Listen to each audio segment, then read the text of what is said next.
আসসালামু আলাইকুম। BCS preliminary, BCS লিখিত এবং বিসিএস ভাইবা সহ বাংলাদেশের যে কোনো সরকারি চাকরি পাওয়ার ক্ষেত্রে গুরুত্বপূর্ণ একটি টপিক, সেটা হচ্ছে ইউনাইটেড স্টেটস অফ আমেরিকা এবং ইউনাইটেড স্টেটস অফ আমেরিকার current president mister Donald Trump এর যে নীতি বা আদর্শ বা পলিসি এ সম্পর্কিত যে তথ্যগুলো আমাদের বিসিএস সহ যে কোনো প্রতিযোগিতামূলক পরীক্ষার জন্য খুবই গুরুত্বপূর্ণ। তো আমি সেরকমই একটি প্রশ্ন অ্যানালাইসিস করব আজকে। তার আগে আমি একটু শেয়ার করে নিই।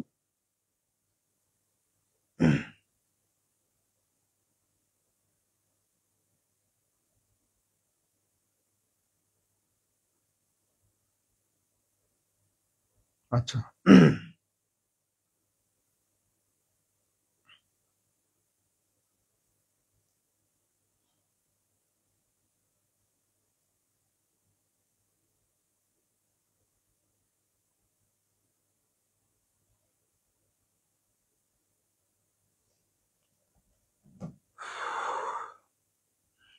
একটু শেয়ার করে নিই।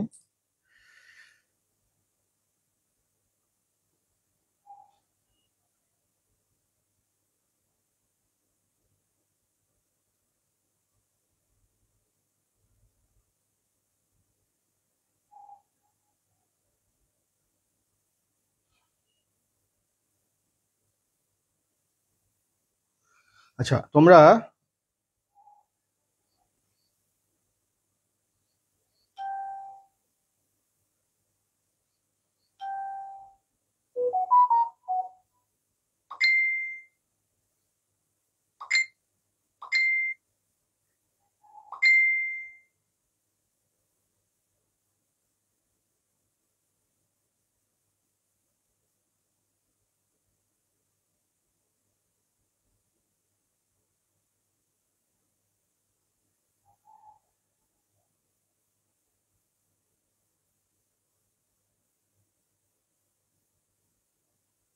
প্রত্যেকে একটু শেয়ার করবা।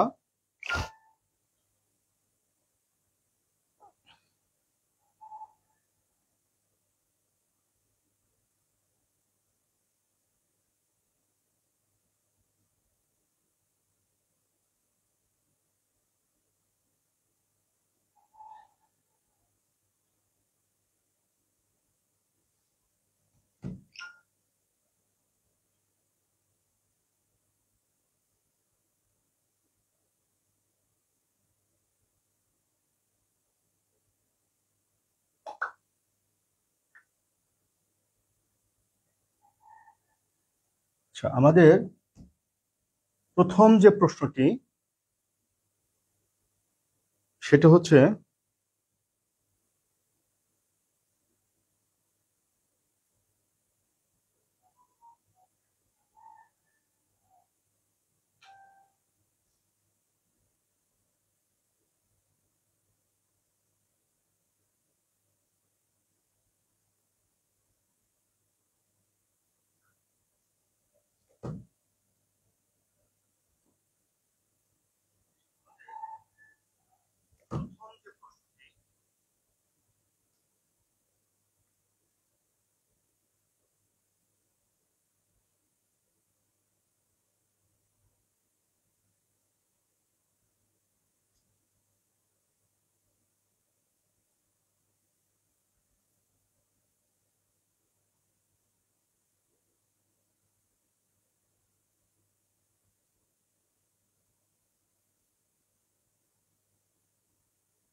একটু সময় লাগছে আমি এটা শেয়ার করতে।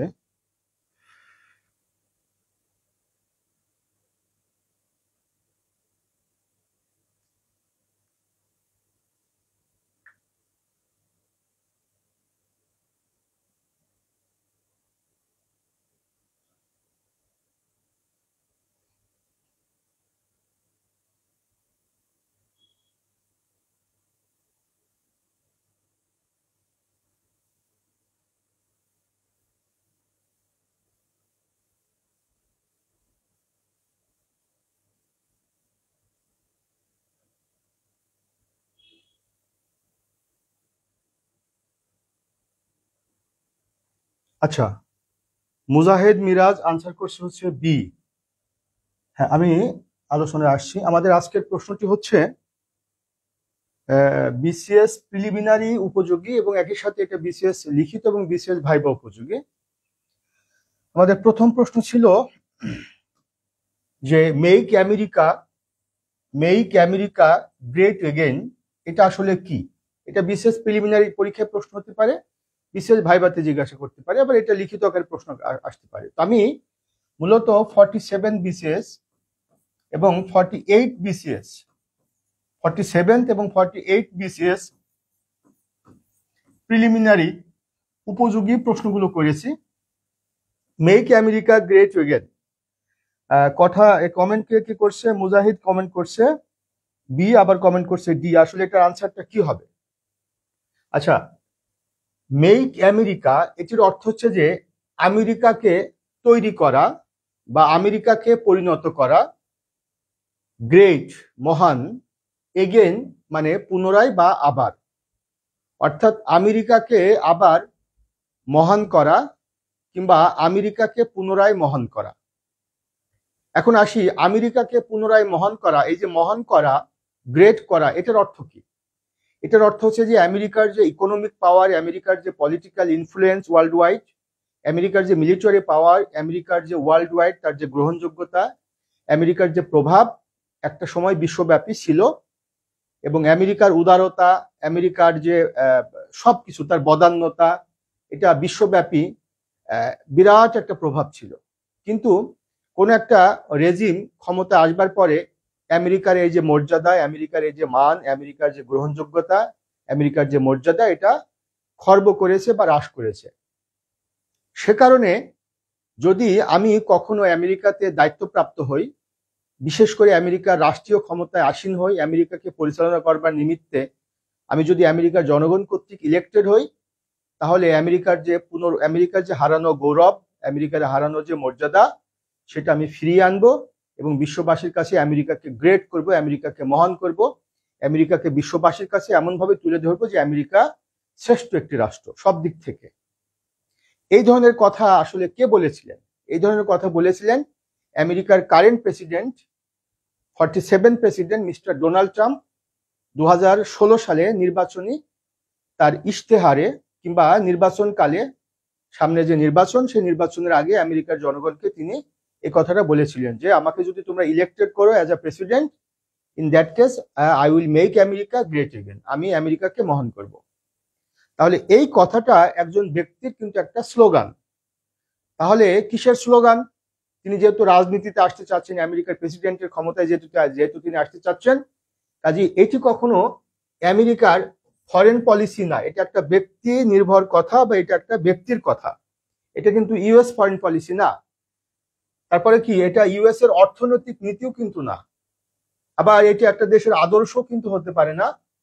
তাহলে এটি কি? এটি হচ্ছে একটা পলিটিক্যাল মোটো বা এটি একটা পলিটিক্যাল স্লোগান, অর্থাৎ এটি ডোনাল্ড ট্রাম্পের political slogan. Donald Trump 45th president, অর্থাৎ 2016-এ Donald Trump was elected as a 45th president of United States of America. Before general election of United States of America, Mr. Donald Trump-এর যে political মোটো ছিল make America great again, make America great again, তার মানে এটি একটা political slogan. এখন তোমরা একটু comment করো প্লিজ, প্রত্যেকে ক্লিয়ার কিনা? তোমরা একটু কমেন্ট করো প্রত্যেকে ক্লিয়ার কিনা? মুজাহিদ, মিরাজ, বাকিরা সবাই ক্লিয়ার কিনা? একটু কমেন্ট করো, কমেন্ট করে আমাকে এনশিওর করো। আর প্লিজ প্রত্যেকে একটু শেয়ার করে দাও। তাহলে এই প্রশ্নের উত্তরটি কি হবে? Make America great again. এটি কার কথা? আমেরিকার বর্তমান যে প্রেসিডেন্ট মিস্টার ডোনাল্ড ট্রাম্প। এই ডোনাল্ড ট্রাম্প আমরা কি জানি? ডোনাল্ড ট্রাম্প হচ্ছে আমেরিকার কততম প্রেসিডেন্ট? হ্যাঁ, কমেন্ট করো। ডোনাল্ড ট্রাম্প আমেরিকার বর্তমানে কততম প্রেসিডেন্ট? বর্তমানে আমেরিকার তিনি 47 প্রেসিডেন্ট। আর এর আগে 46 প্রেসিডেন্ট হিসেবে কে ছিলেন? Mister Joe Biden. তার আগে আবার ডোনাল্ড ট্রাম্প ছিলেন। কততম প্রেসিডেন্ট ছিলেন তিনি? 45th প্রেসিডেন্ট ছিলেন। তার মানে ডোনাল্ড ট্রাম্প আমেরিকার প্রথম টার্মে 45th প্রেসিডেন্ট, আর কারেন্ট টার্মে বা বর্তমানে তিনি আমেরিকার 47 প্রেসিডেন্ট, বিকজ মাঝখানে 46 প্রেসিডেন্ট হিসেবে ক্ষমতা এসেছিলেন মিস্টার জো বাইডেন, এবং এটা বিসিএস পরীক্ষা প্রশ্নটি এসেছে। জো বাইডেন ছিলেন তিনি ডেমোক্রেটিক প্রেসিডেন্ট, আর ডোনাল্ড ট্রাম্প হচ্ছে তিনি রিপাবলিকান প্রেসিডেন্ট। তাহলে ডোনাল্ড ট্রাম্প সম্পর্কিত আমরা যে বিষয়টি জানলাম, তার একটা পলিটিক্যাল মোটো বা রাজনৈতিক স্লোগান হচ্ছে মেক আমেরিকা গ্রেট এগেন। এবার আসি আমেরিকার পররাষ্ট্রনীতি সম্পর্কে। আমি আবারও বলছি, আমার ক্লাসগুলো হবে কম্বাইন্ড ক্লাস, প্রিলিমিনারি, রিটেন এবং ভাইভা। প্লিজ প্রত্যেকে একটু শেয়ার করে দিবা, এবং প্রত্যেকে ক্লিয়ার কিনা, প্রত্যেকে আলোচনাগুলো ক্লিয়ারলি শুনতে পাচ্ছ কিনা, বুঝতে পারছো কিনা একটু কমেন্ট করে আমাকে মেক শিওর করো। তাহলে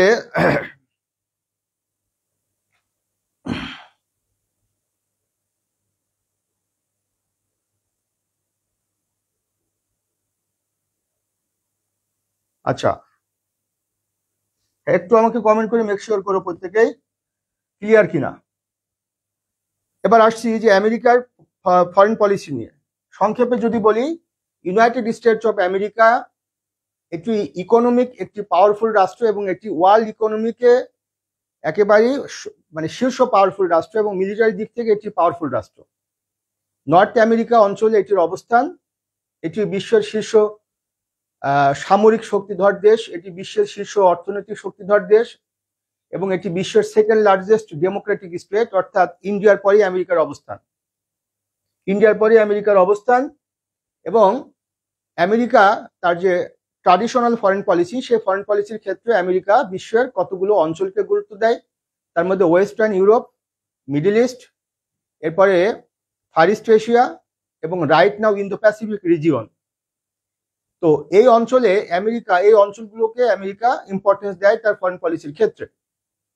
এখন যেহেতু আমেরিকা তার ট্রাডিশনাল ফরেন পলিসির ক্ষেত্রে এই অঞ্চলকে গুরুত্ব দেয়, নর্মালি আমেরিকাতে যে প্রেসিডেন্ট ক্ষমতায় আসেন, হয়তোবা প্রতিটা দলেরই, পলিটিক্যাল পার্টিরই কিছু পলিটিক্যাল আইডিওলজি থাকে, তার একটা পরিবর্তন হয়, বাট আমেরিকার ন্যাশনাল ইন্টারেস্টের ক্ষেত্রে খুব বেশি পরিবর্তন হয় না।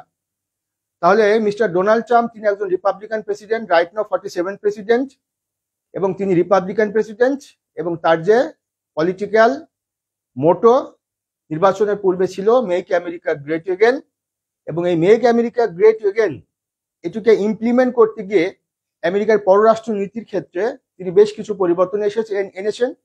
ফর্মার প্রেসিডেন্ট জো বাইডেন তিনি প্রেসিডেন্ট থাকা অবস্থায়, বিশেষ করে রাশিয়া ইউক্রেন ওয়ারে, তিনি আমেরিকার পক্ষ থেকে ইউক্রেনকে সাপোর্ট দিয়েছেন। মিডল ইস্টে তার একটা ফরেন পলিসি ছিল। এখন ডোনাল্ড ট্রাম্প ক্ষমতা আসবার পরে মেক আমেরিকা গ্রেট এগেন এটিকে ইমপ্লিমেন্ট করতে গিয়ে তার ফরেন পলিসি কিছুটা পরিবর্তন এনেছেন। আচ্ছা, তোমরা এবার আমরা পরবর্তী প্রশ্নে যাচ্ছি। পরবর্তী প্রশ্নে যাব আমি। আমেরিকা ফার্স্ট এর বিষয়বস্তু কি? দেখি এই কমেন্টটা কে আগে করতে পারে। আমেরিকা ফার্স্ট এর বিষয়বস্তু কি? বলো, এই কমেন্টটা কে আগে করতে পারবা? আমেরিকা ফার্স্ট এর বিষয়বস্তু কি?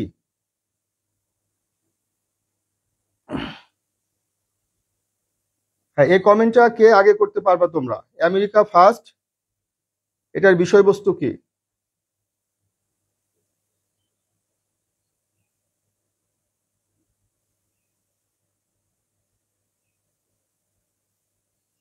হ্যাঁ, এখনো কমেন্টটা কারোর কাছ থেকে পেলাম না।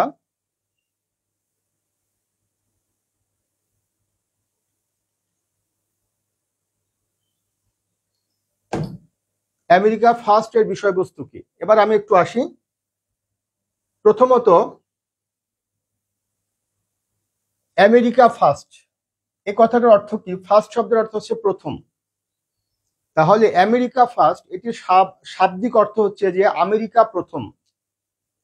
আমেরিকা প্রথম এই শব্দটিকে কিন্তু আমরা বেশ কিছু মানে যদি এটা শাব্দিক অর্থ দিয়ে বিচার করি, তাহলে কিন্তু আলটিমেটলি এটির অর্থ কিন্তু আমরা খুঁজে পাবো না। বাট এখানে ফার্স্ট শব্দের অর্থ হচ্ছে প্রথম। প্রথম শব্দটির কাছাকাছি শব্দ হতে পারে যে অগ্রাধিকার ভিত্তিতে যাকে এগিয়ে রাখা হয়, কিংবা যেটাকে আগে গুরুত্ব দেওয়া হয়। তাহলে এখানে গুরুত্ব দেওয়া, অগ্রাধিকার দেওয়া, বা এটি তাৎপর্যপূর্ণ এটি মনে করা, ইম্পর্টেন্ট মনে করা।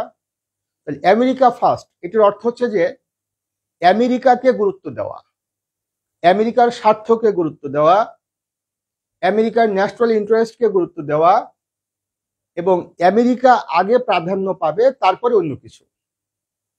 এটাও সেই আমেরিকান প্রেসিডেন্ট মিস্টার ডোনাল্ড ট্রাম্পের ফরেন পলিসির একটা উদ্দেশ্য হচ্ছে যে আমি ক্ষমতা আসার পরে আমি সর্বাগ্রে মানে সবার আগে অগ্রাধিকার ভিত্তিতে প্রায়োরিটি দিব আমেরিকার জাতীয় স্বার্থকে। যেহেতু আমি আমেরিকার প্রেসিডেন্ট, আমি আমেরিকান পিপলের রিপ্রেজেন্টেটিভ, তাই ওয়ার্ল্ড ওয়াইড, ন্যাশনাল এরিনাতে, ইন্টারন্যাশনাল এরিনাতে, জিওপলিটিক্স অ্যাসপেক্টে, ইকোনমিক অ্যাসপেক্টে, মিলিটারি অ্যাসপেক্টে, ট্রেড অ্যাসপেক্টে, সব ক্ষেত্রে American national interest will be given importance from me. এই কথাটারই অর্থ হচ্ছে যে আমেরিকা ফার্স্ট। প্লিজ প্রত্যেকে একটু রেসপন্ড করো। মোকসেদ কমেন্ট করছো জানি না স্যার, আচ্ছা ঠিক আছে, তাহলে একটু প্রত্যেকে একটু রেসপন্ড করো যে কথাগুলো ক্লিয়ার কিনা। মেক আমেরিকা গ্রেট এগেন, এটা তো আমরা ক্লিয়ার হলাম। এখন আসি যে আমেরিকা ফার্স্ট। আমেরিকা ফার্স্ট এর অর্থ হচ্ছে যে আমেরিকার অর্থনীতি আমার কাছে আগে গুরুত্ব পাবে, আমেরিকার রাজনৈতিক মতাদর্শ আমার কাছে গুরুত্ব পাবে, আমেরিকার মিলিটারি ইন্টারেস্ট আমার কাছে গুরুত্ব পাবে। অর্থাৎ আমি আমেরিকাকে আগে গুরুত্ব দিব, আগে আমি বাঁচবো তারপরে অন্যের চিন্তা। আগে আমেরিকান পিপল আমার কাছ থেকে সবচেয়ে বেশি প্রায়োরিটি পাবে, সবচেয়ে বেশি তাদের স্বার্থকে আমি গুরুত্ব দিব, দেন অন্য দেশের পিপলকে আমি গুরুত্ব দিব। এটা হচ্ছে Donald Trump, American president mister Donald ট্রাম্পের একটা রাষ্ট্রীয় নীতি বা তার একটা ডোমেস্টিক নীতি বা তার একটা foreign policy, make America great again. তাহলে আমি যদি এখানে দেখি তাহলে অর্থটা কি দাঁড়াচ্ছে?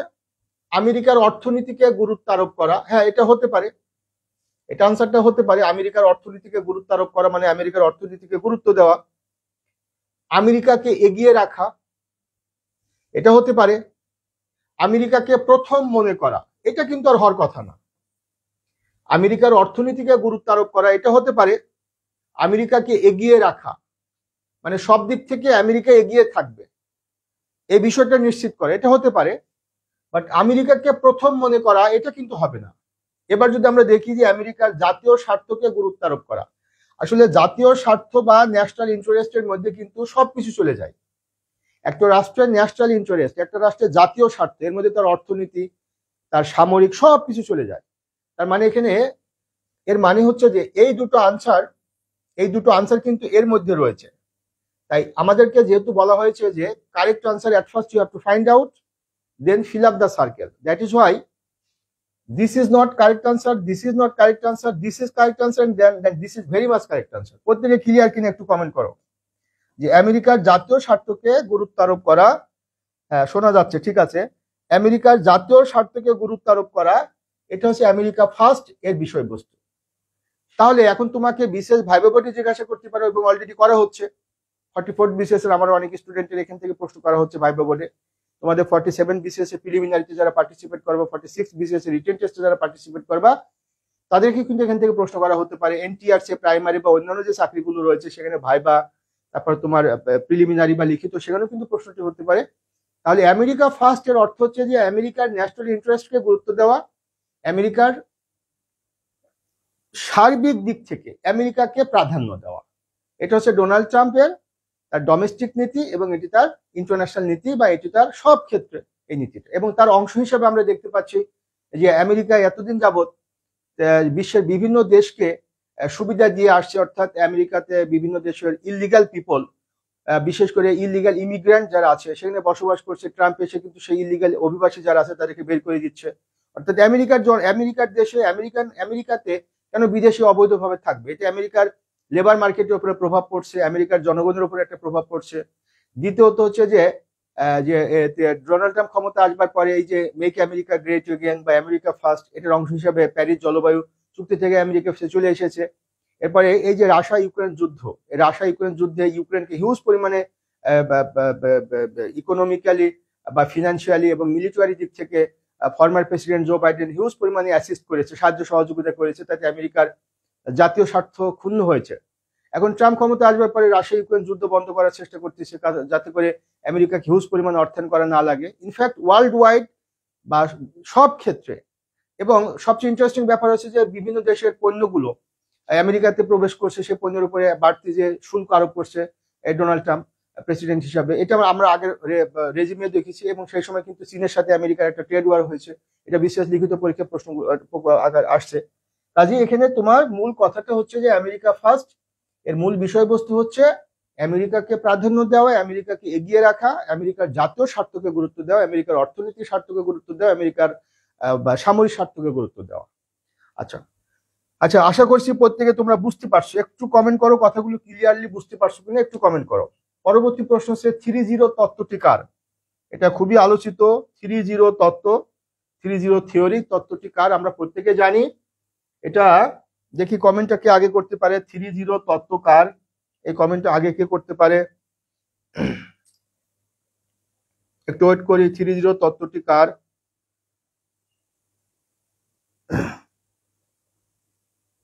বলো তোমাদের মধ্যে 3-0 তত্ত্বটি কার? এই কমেন্টটা কে আগে করতে পারো?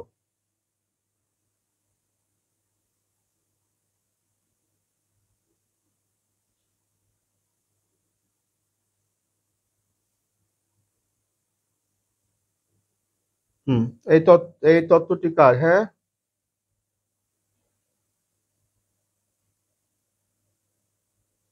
এখনো কমেন্টটা পেলাম না। 3-0 তত্ত্বটি কার?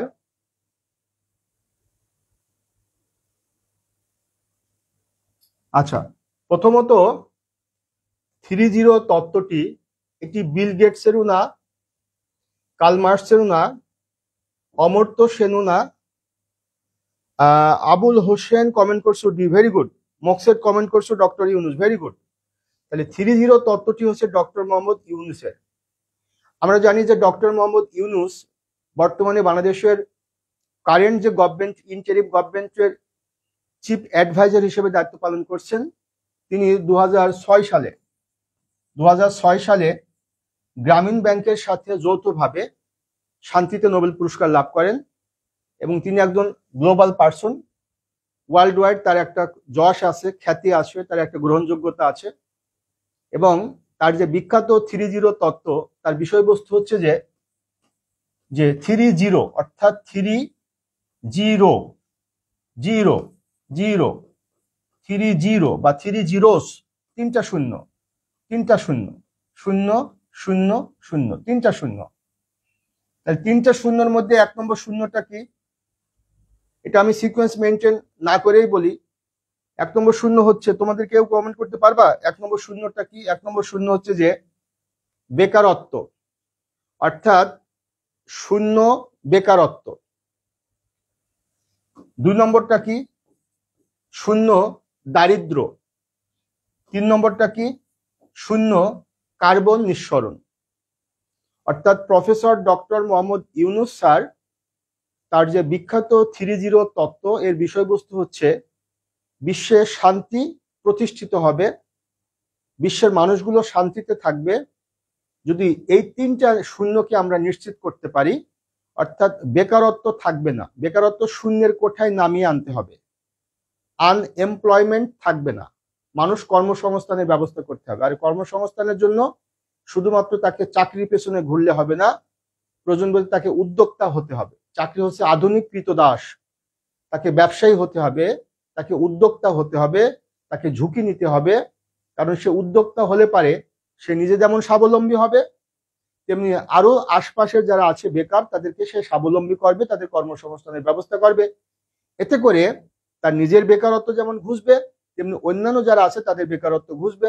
আর বেকারত্ব যদি ঘুষে যায় তাহলে একটা দেশে শান্তি আসে।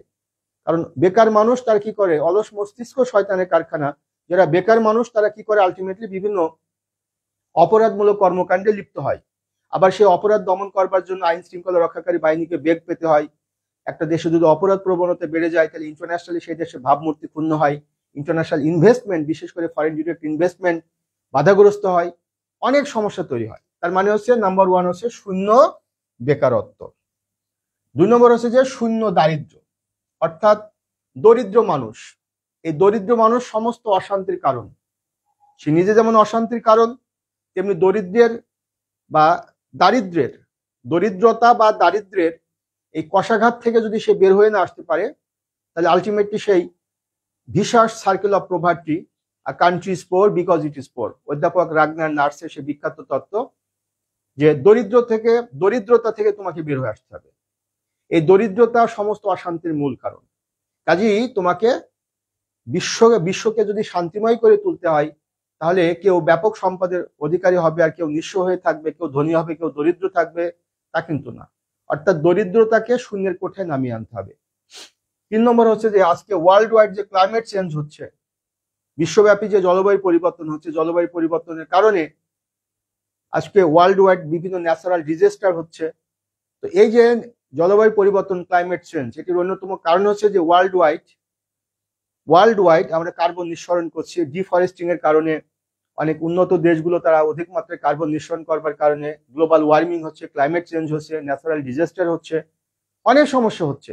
কাজে ওয়ার্ল্ড ওয়াইড 3টা জিনিস, 3-0, অর্থাৎ শূন্য বেকারত্ব, শূন্য দরিদ্রতা বা দারিদ্র এবং শূন্য কার্বন নিঃসরণ, এই 3টা হচ্ছে 3-0 বা 3-0 তত্ত্ব। আচ্ছা, আমরা পরবর্তী প্রশ্নে যাই। ওয়ার্ল্ড ইকোনমিক ফোরাম এর বৈঠক আসলে নরমালি কোথায় হয়? কয়েকটা প্রশ্ন আছে, দেখি অনেকগুলো প্রশ্ন আছে, আমরা সবগুলো সলভ করতে পারবো না। আমরা 4টা প্রশ্ন। হ্যাঁ, ওয়ার্ল্ড ইকোনমিক ফোরামের বৈঠকটা কোথায় হয়, কে পারবা দেখি? এটা বিশেষ পরীক্ষা একবার প্রশ্ন আসছে। অ্যাকচুয়ালি ওয়ার্ল্ড ইকোনমিক ফোরামের বৈঠকটা অনুষ্ঠিত হয় কোথায় কোথায় দেখি, কে পারবা? দেখি কে আনসারটা করতে পারবা।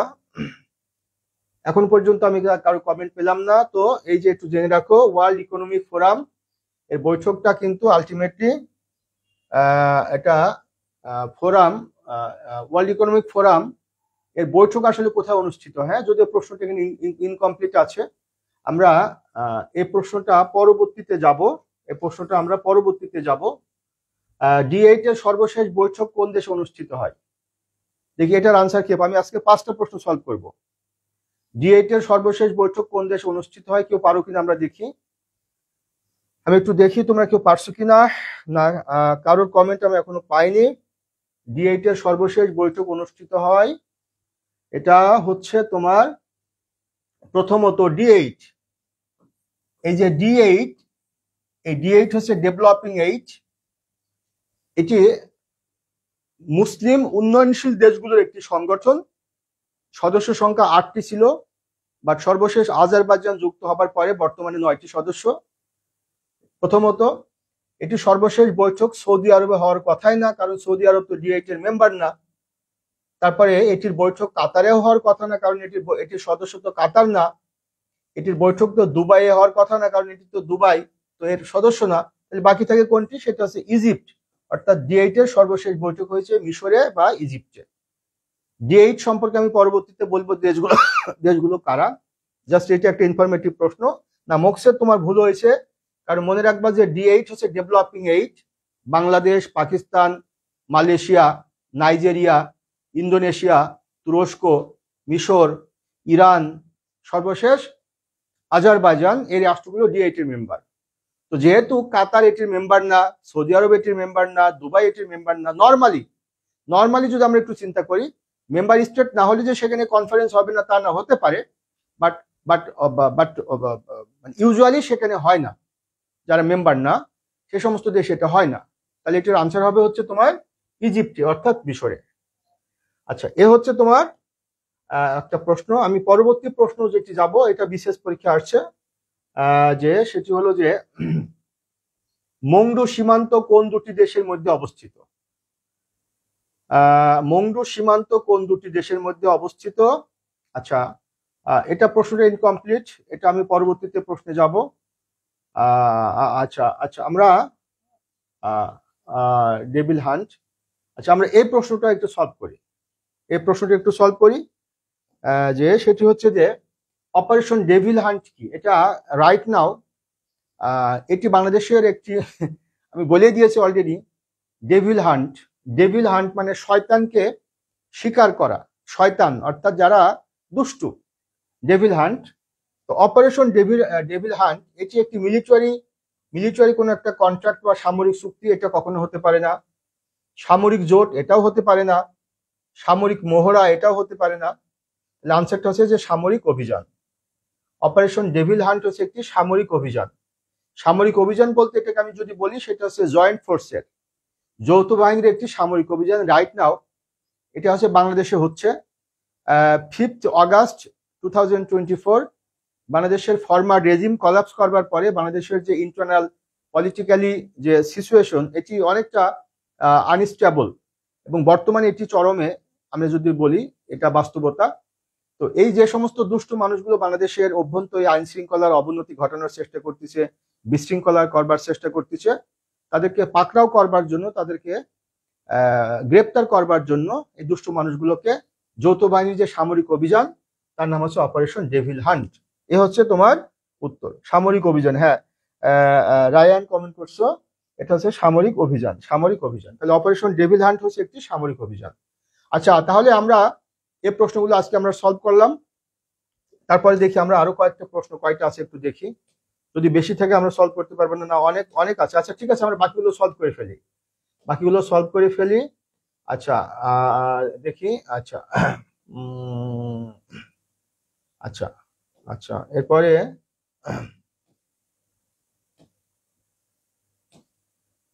আচ্ছা ঠিক আছে, আমরা এগুলো আমরা পরবর্তীতে সলভ করব। তো আমি তোমাদেরকে একটু মেসেজ কনভে করি, তোমরা যারা বিসিএস এর স্টুডেন্ট এবং অন্যান্য চাকরি পরীক্ষার্থী, এই আলোচনাগুলো তো আসলে এত দ্রুত আলোচনা করার আসলে বিষয় না, এটা থেমে থেমে আলোচনা করতে হয়, বুঝে বুঝে এটা করতে হয়।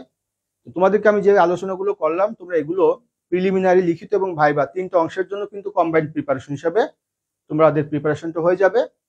তোমরা এভাবে পড়বা। আর তোমাদের মধ্যে আমি একটা বলি, যে একটা কথা বলি, সেটা হচ্ছে যে আমার যে ইউটিউব চ্যানেলটি আছে, এটি মিলনস বিসিএস কেয়ার, এটা তোমাদের সবসময় আমি বলি মিলনস বিসিএস কেয়ার। এই মিলনস বিসিএস কেয়ার এটা আমার ইউটিউব চ্যানেল, এখানে তোমরা সাবস্ক্রাইব করবে, এরকম অসংখ্য ভিডিও আছে বিসিএস এর প্রস্তুতি শীর্ষক। এছাড়াও যদি আমার সাথে তোমরা কন্ট্যাক্ট করতে চাও, 01712282980 এই নম্বরে আমার সাথে কন্ট্যাক্ট করবা। আর অনেকের আগ্রহের প্রেক্ষিতে বলি, বর্তমানে আমার 48 বিসিএস প্রিলিমিনারি, 47 বিসিএস অ্যাডভান্স লিখিত, 44 বিসিএস এবং 45 বিসিএস ভাইবা, এই 4টা কোর্সে ভর্তি চলছে। আর আরেকটি কোর্স, সেটা হচ্ছে যে প্রাইমারি এনটিআরসি এবং 10th গ্রেড থেকে 18 গ্রেড পর্যন্ত যে সরকারি চাকরি, সে চাকরির প্রিলিমিনারি এবং ভাইবা কোর্সে ভর্তি চলছে। হ্যাঁ, তোমরা অনেকে আমাকে প্রশ্ন করো যে স্যার আপনার কোন কোন কোর্সে এখন কার্যক্রম আছে, আমাকে ইনবক্সে জানাও। তো তাদের উদ্দেশ্যে আমি বলছি, এই নম্বরে আমার সাথে যোগাযোগ করবা। আর এই যে ইউটিউব চ্যানেল, এটির সাথে তোমরা একটু যুক্ত হবা। আর এই যে ক্লাসগুলো, সেই ক্লাসগুলো তোমরা দেখবে এবং নিয়মিত এবং নোট করবা। তো সবার জন্য শুভকামনা। আজকে এই পর্যন্তই, পরবর্তী ক্লাস কবে হবে তোমাদেরকে আমি জানিয়ে দেবো। ভালো থাকবা সবাই, আসসালামু আলাইকুম।